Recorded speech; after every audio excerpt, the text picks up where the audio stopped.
Welcome, everybody. I'm Ella Berry, and today we're going to be talking about starting the journey. There's a clip of Dave Grohl I love. He says, "The secret to becoming a great musician is simple. Just play." And honestly, he's not wrong. Starting is everything. Play messy, start before you're ready, do the thing. But I also want to say something I wish more people would admit. Just starting isn't always enough. Because behind every just start success story is a web of timing, support, resources, and luck. That doesn't mean it's hopeless. It just means that if you struggle to get momentum, it's not because you're lazy or not cut out for it. It's because the system is uneven and the climb is real. That's why this series exists, to give you more than motivation. I want to help you think like a builder, not just a dreamer, even though dreamers are pretty cool. So yes, just start, but also let's start smart. Let's build something that can hold you up when the wind hits. Starting a career in music or business is like staring up at Everest. You don't know where to start. The thought is both exciting and scary, and at a glance, can look impossible. I've been in music for over a decade. I've run a label, studied production, performed live, released records, and went back to school to study and fill in the gaps in the music industry. And still, starting over is hard. This episode is for anyone who feels called to build something, but doesn't know how to begin. It doesn't matter if you're trying to become a session musician, an audio engineer, a manager, promoter, create festivals, and anything you can think of within the music industry. Before you make a plan, let's talk about mindset. I want to introduce you to segment 1, which I've named Starting Without a Map, a resilient path to creative work. Success in music isn't about doing more. It's about thinking differently. Most people crave a checklist, a recipe, a definitive answer to how do I begin? But business, and especially in music, is a living, breathing system. It's not a straight line. It loops, it grows, it evolves with you. So, let's start with a simple loop, but a powerful one. It begins with create, then share, then learn, then adjust, and then repeat. This loop works whether you're an artist releasing your first single, a producer refining your sound, a manager building systems, or a festival curator organizing your first event. The framework is the same. The inputs change. There's a word I learned in school that captures this beautifully. Iterate. To iterate means to repeat a process with the goal of refining or improving. It's not about getting it right the first time. It's about learning by doing. This idea shows up everywhere. There's a great video on YouTube from Big Think featuring Ann Lauer called The 3 Cognitive Scripts That Rule Your Life. In it, she introduces the idea of running small experiments in your life. Start something for a short period, 3 weeks, let's say. Try it out and learn from the process. And here's a few things that you might discover. Do I enjoy this? What does it actually require? And what parts of it do I want to keep, change, or let go? This small-scale approach allows you to build a life on purpose, instead of falling into one by accident. It's not about the perfect plan. It's about trying, observing, and adjusting. And that's exactly how creative careers grow. These ideas align with frameworks like design thinking, the lean startup, and even the scientific method, approaches used in tech, science, and innovation to adapt in real time and create meaningful results. There are 2 concepts here I want to shed light on. The first is the creative resilience mindset. Learning how to iterate gives you something far deeper than just progress. It gives you adaptability. It means that even when platforms crumble, trends shift, or the internet goes quiet, you can still move forward because you're rooted in principles and not platforms. Now, the second concept is permission to experiment, because experimentation isn't failure. It's the work. Give yourself the freedom to try things, to test ideas, to gather data. That's not being lost. Think about it. Artists grow their voice over time. Managers refine their systems through real experience. Event curators learn by doing. Producers get sharper with every session. Here's an idea that's helped me out in my life, and that is that business isn't about being ready. It's about being in motion. So, we need to get comfortable with iteration. We need to normalize things like releasing before you're ready, learning publicly, and pivoting when needed. And remember, your first version isn't supposed to be perfect. So come as you are and dare to live. So now we're moving on to segment 2. And I want to talk about a few concepts that can help you get started, no matter what role you play in the music industry. The first is discovering what your unique contribution is. What are you offering that's meaningful? Is it a feeling, a solution, an experience? This looks a bit different depending on what it is you love to do. So let's take a closer look. For artists, you bring emotion, stories, energy. Your sound transcends beyond the performance and into people's lives.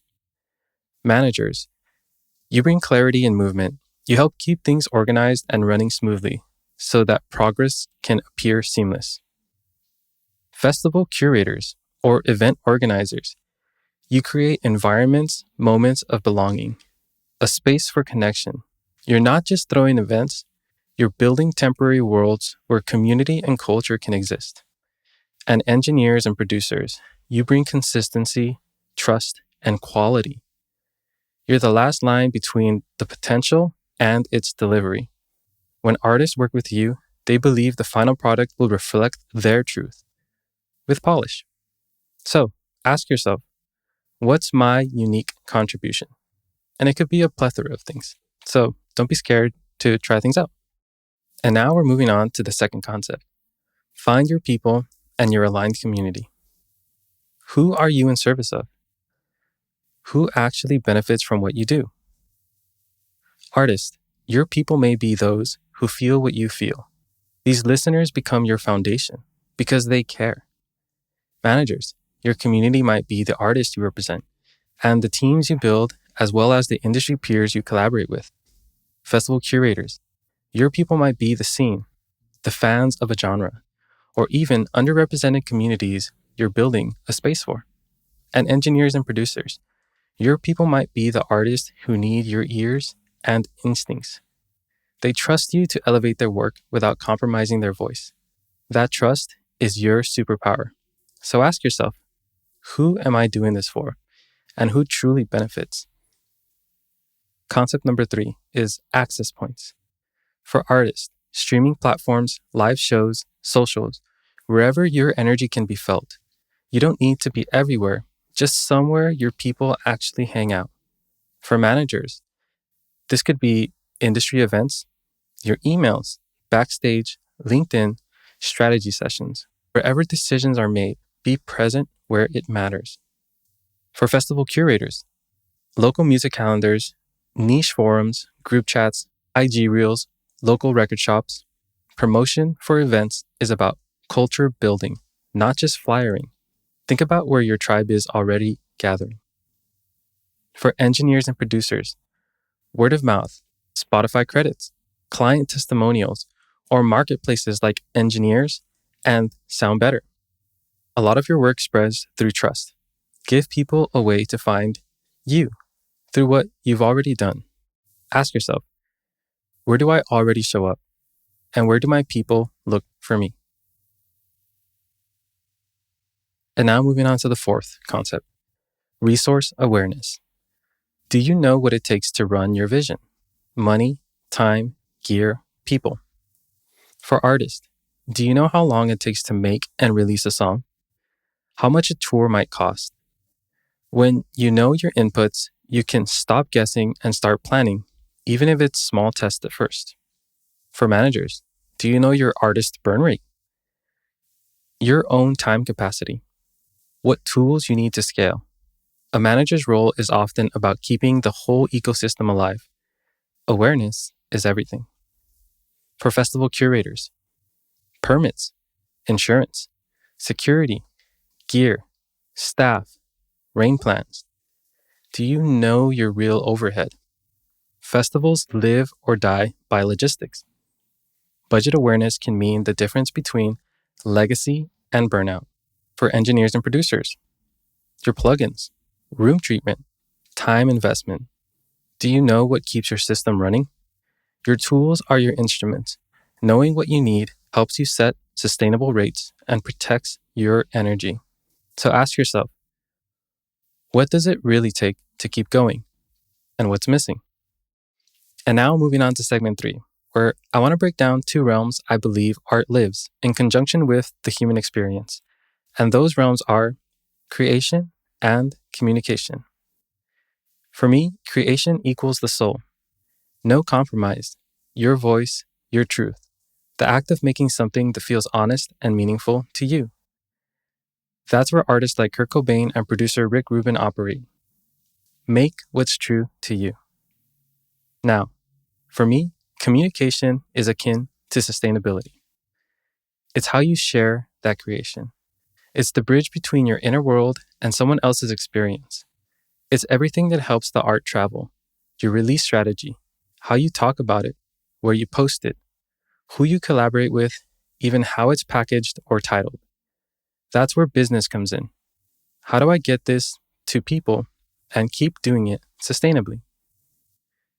What I'm saying is, creation is where the art begins. Communication is how it travels to be experienced by others in the world. I believe Jimi Hendrix said it best when he proposed a question to his listeners through his lyrics. Have you ever been experienced? To which he replies, I have. So remember, your art is a gift.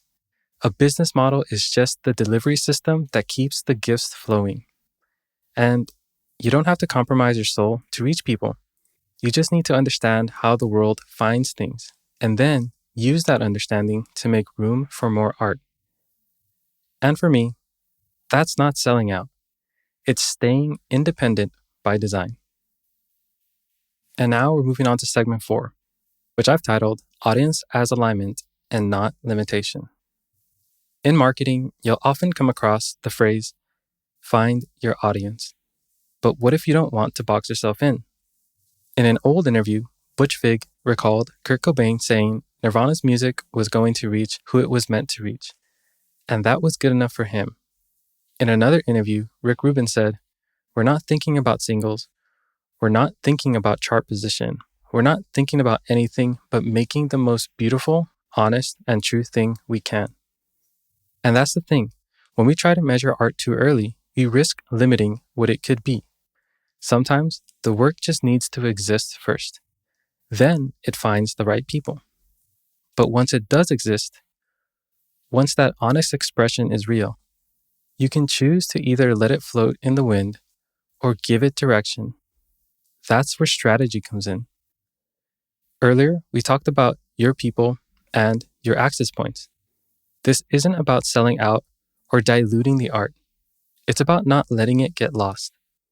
Business strategy doesn't change the art. It changes the efficiency of getting it heard. Think of it like this. Art is the signal. The audience is the antenna. If you're transmitting on FM, but your audience is listening on AM, they'll never even know you exist. And this doesn't just apply to artists. If you're a mixing engineer, your audience might be the artists who value your sonic taste. If you're a manager, it might be the type of artist whose vision you truly understand.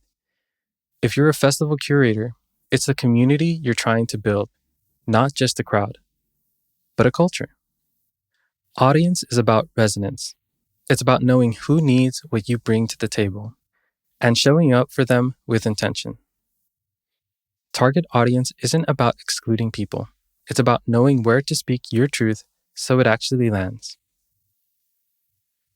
So, ask yourself, who is already feeling what I'm feeling? And how do I show up in the world without losing myself in the process? And before we move on to the end, here's something important about leadership. Not everyone needs or wants to be a leader. Some of us are collaborators, craftspeople, people who just want to do great work, reliably, with people we respect. That's real. That's valid. The gig economy depends on that. Your people don't have to be an audience in the traditional sense. They might be the artist you engineer for, the team you assist, the venues that book you, the clients who trust you. You're not chasing a spotlight. You're just looking for the right room to do your best work in. And now we're moving on to segment 5. My final thoughts. Begin with the mindset. You don't need to plan your whole career right now. Start small. Stay true. And if you're unsure, remember to ask, what do I feel called to express? And what's one step I can take to share it with someone today? The rest is iteration. Stay curious, stay kind to yourself. My name's Alaberry, and thank you for listening.